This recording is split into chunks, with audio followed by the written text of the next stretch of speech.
কেমন আছো? কাকুলি রানী কিচেনে তোমাদের সবাইকে স্বাগতম জানিয়ে শুরু করছি আজকে ভিডিও। কেমন আছো সবাই? আশা করি ভালো আছো। আমিও মোটামুটি ভালো আছি।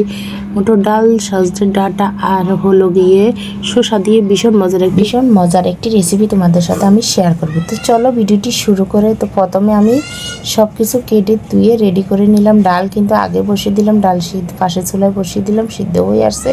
ওখানে এখন দিয়ে দিলাম আমি পরিমাণ মতো লবণ আর দিব কাঁচা লঙ্কা।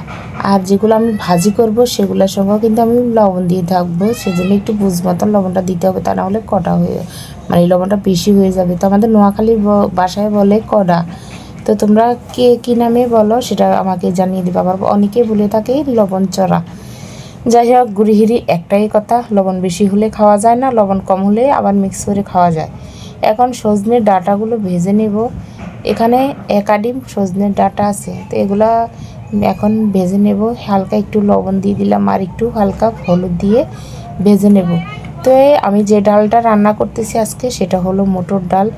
আবার অনেকে বলবে এটা মটর ডাল কি, আমি ঢাকা শহরে আসার পরে এই ডাল চিনলাম, আগে কোনো দিন দেখিও নাই খাইও নাই।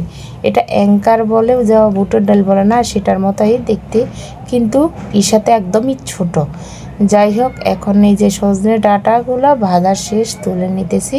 এরপর শসা, একদম এই যে কচি শসা হলে হবে না, টক হয়ে যাবে। যেগুলো বাতি শসা আছে সেগুলো নিতে হবে। এই শসাগুলো একদমই বাতি, বিচিগুলো শক্ত হয়ে গেছে।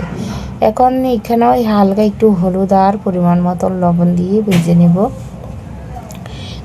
এখন আজকে হলো আমার নিরামিষ, যেহেতু আগামী মানে একাদশীর রান্না। তো একাদশীর আগের দিনে রান্নাটা নিরামিষ রান্না করলাম, সেটাই তোমাদের সাথে শেয়ার করতেছি। তো আজকে শেয়ার করতে করতে একটু দেরি হয়ে গেল। আসলে আমার ব্যাপারটা হলো কি, দুইটা পেজে কাজ করাতে আমার একটু সমস্যা হয়ে যায়। ফেসবুক, ইউটিউব দুই জায়গায় কাজ করি, আবার দুই জায়গার জন্য দুই রকমের ভিডিও বানানো লাগে, সেজন্য একটু সমস্যায় পড়ে যাই। ডাল ঘুটনি দিয়ে ঘুটে আবার কড়াইয়ের ভিতরে জল দিয়ে ডালগুলো দিয়ে দিলাম। এখানে আবার দিয়ে দিলাম আমি পরিমাণ মতন হলুদ দিয়ে দিলাম, কাঁচা লঙ্কা যেহেতু আগে দিলাম। আমি তরকারি কিন্তু বেশি আজকে লঙ্কা দেবো না। এই সবজি ডালটা যেভাবে আমি আজকে রান্না করতেছি, বেশি মরিচ দিলে ভালো লাগবে না। দিয়ে দিলাম এখানে হলুদ গুঁড়ি, জিরার গুঁড়া, ধনিয়ার গুঁড়া।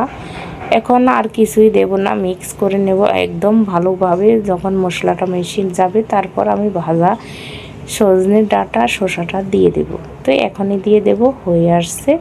ডালও খুব ভালোভাবে মশলার সঙ্গে মিশে গেছে, ফুটেও গেছে। যাই হোক, এখন এই যে সজনে ডাঁটা প্রথমে দিয়ে দিলাম, তারপর আমি দিয়ে দিব শসাগুলো।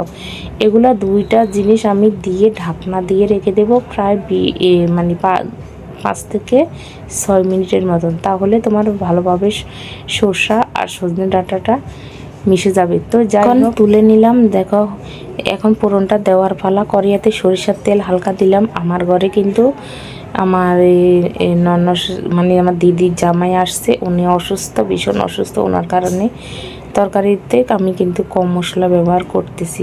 অসুস্থ মানে একদম স্টোকালা রোগী, সেজন্যে।